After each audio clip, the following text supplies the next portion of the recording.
Fighting game sequels are a very interesting subject. Taking what made the first game work mechanically and design-wise and building off of that to make an even better experience with more characters in depth is a very fun challenge. Unfortunately, not all fighting game sequels are hits and some miss the mark completely. Today I'll be looking at an example of the latter. Being the only good attempt at a new, fresh platform fighter IP, I expected quite a bit going into Rivals of Aether II. Rivals 1 is one of the most unique, stellar experiences I've ever had playing a platform fighter. Despite it using melee as a jumping off point for its design, which damn near every other fucking platform fighter would soon follow the footsteps of, it really did do a good job at establishing itself as a new, unique, and most importantly, engaging game.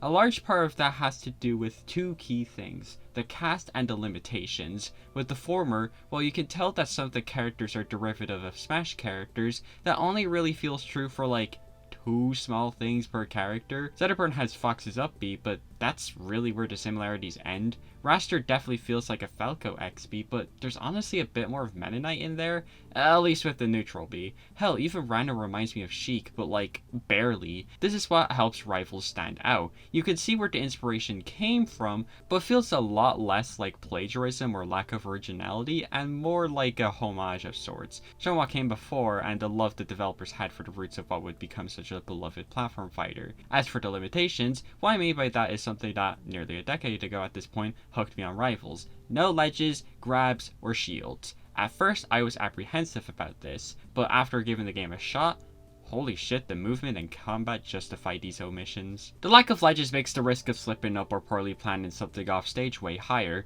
and it gives the player more opportunity to be more careful of what they're doing, potentially leading to some pretty smart moves. Combine that with how buttery smooth the movement is, it really does give the player a sense of freedom off stage, risk and all. Lack of grabs allows the player to think smarter about their offense, as well as giving them more variety of combos. Remember, Smash 4 was the irrelevant Smash game by the time this game came out, so we had a lack of combo variety. Honestly, nixing such a major part of Smash's gameplay is what really helped Rivals stand out for me, but the removal of shields in favor for a parry really puts the icing on the cake for me. Instead of being able to block most moves with the only inherent risk being how much of the shield you have left, you are stuck with a parry that is inherently risky to use. Thankfully, Rivals is incredibly generous with the parry window, and when you do successfully parry a move, you get a great reward if you capitalize off of it. I'm a big sucker for high risk, high reward systems in fighting games, as they encourage the intrusive thoughts that usually go through my brain while playing, and I know deep down there's a chance that it may or may not work, but damn isn't it worth it. If it fucks up on me, then I get my just desserts, but if it works out, then I'll do anything my sleep deprived brain can come up with in the moment. The parry allows every character in the game to play fair, with it being the only real universal defense option in the game. It encourages a game that is very offense and movement focused, and it feels amazing as a result. I didn't even mention wave dashing, as it's a non-Smash platform fighter, so of course they'd throw it in there, otherwise the developers would be better off blowing their brains out.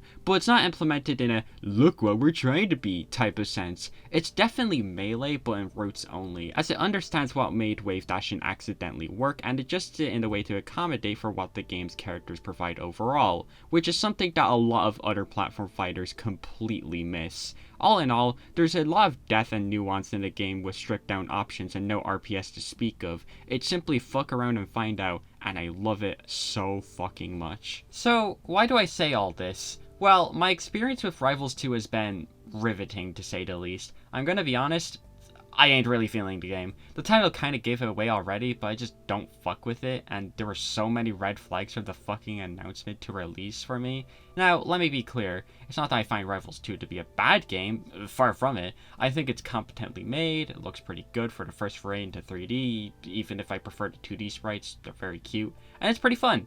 It's kinda what I liked about the previous entry. Emphasis on kinda. In case my footage hasn't given it away yet, taking into consideration all the things I said about Rivals 1 that I liked so much, you may see some pretty odd design choices that they went with in Rivals 2. At least going by what I glazed about Rivals 1. Allow me to go in depth about what is exactly wrong here. Why the fuck did they add the 3 things that Rivals 1 didn't have that made the game so enjoyable in the first place? Let me start with the elephant in the room. Okay, fuck you. Shield should not be here. Who invited my man Blood? This sounds like a really weird complaint on paper, especially since this is a fighting game after all, but remember when I said that the parry in Rivals 1 allowed the game to be more offense focused and encouraged players to acknowledge the risk reward that came with it?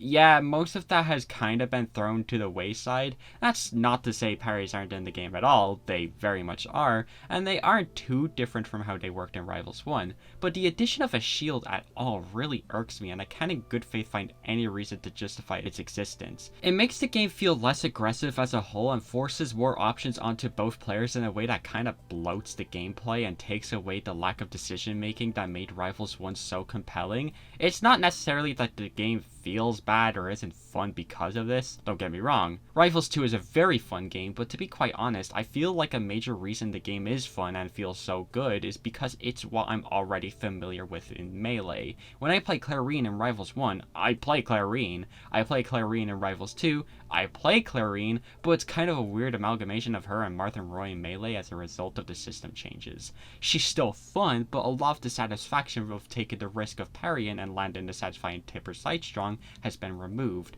The addition of grabs isn't really the worst thing in the world, and if it was the only thing added, I'd be fine with it, but forces an unnecessary game of RPS that Rivals never really needed. Rivals 1 only had rock and half of paper, while Rivals 2 has the other half of paper and scissors, and it's just why it really doesn't need to be here. Now, I decided to look into why these mechanics are in the game at all, and it was apparently to make the game more familiar to those who do play other platform fighting games, which, while I do understand that to a degree, it's hard for me to sit here and fully agree with that line of logic, as it feels like a massive contradiction of what made the first game so special. I loved Rivals 1 because it wasn't Smash, and it didn't try too hard to be Smash, but Rivals 2 feels like it's trying to be Smash to the point where it's robbing the game it's supposed to be of its unique identity. The thing that gets me about this decision is that Rivals already has a pretty large casual audience, especially because of the workshop. What is unfamiliar about Rivals in comparison to Smash or Nickelodeon All-Star Brawl? This is overall really bizarre, but I suppose we all have our reasons for everything, even if it's confusing. I'm also not really the biggest fan of the stages, as most of them feel very samey and there isn't really a whole lot of variety in environments and stage layouts, which is pretty disappointing. Like, for fuck's sake, there isn't even a flat stage at all. I'll admit that this is easily the pettiest complaint of mine, but it would certainly help make the game more interesting, especially since Rivals 1 had some beautiful stages that really leaned into the game's lore and aesthetic. Now, I spent most of this video complaining about the game, so I might as well cap it off by talking about its positives. The new characters Fleet and Luxidant are pretty cool. I don't really get how Fleet works, but she's pretty fun to play regardless. Luxidant feels super tight and feels like if Ike and DDD were thrown into a blender. He feels great to play. The returning characters still feel pretty fun, and for the most part a majority of them are pretty similar with little differences from their Rivals 1 counterparts. I will say though that I really wish that some characters like Sylvanos were brought back, but I'll fully admit that's just my character loyalty bias getting to me, and well, that's just the struggle of a fighting game sequel, I suppose. I'm hoping that the later additions to the roster will help keep this game more fresh and exciting by bringing back characters from the first game that contributed to its unique identity, while adding a handful of new characters with interesting mechanics to spice things up,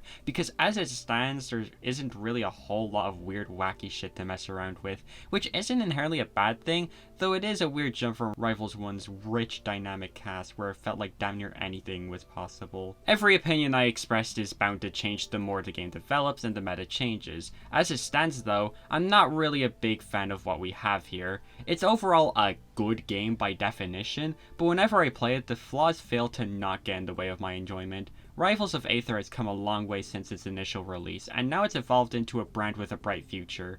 Even if I think the series has been treaded on the line of losing its identity a little bit as a result. At this point though, I've made my sense for the time being clear. What do you think of Rivals of Aether II? Do you like it? Do you hate it? Or are you also a little mixed on it? Let me know, and feel free to like and subscribe if you enjoyed this video and want to see more.